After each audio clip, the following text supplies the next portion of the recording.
kasaysayan ng pakikibaka at paglaban ng mamamayan laban sa diktadura.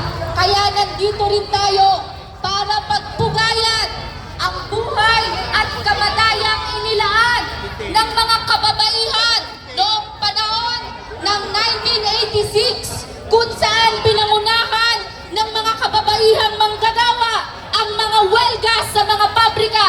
Pinangunahan ng mga kababaihang magsasaka ang mga barikada sa mga sakahan at pinangunahan ng mga kababaihang kabataang estudyante ang mga bigat protesta, mga walkout sa loob ng mga pamantasan.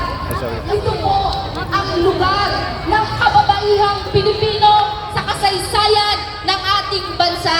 Ayaw ng mga kababaihan sa diktadura. Diktadura ng kagutuman, diktadura ng karakasan, diktadura ng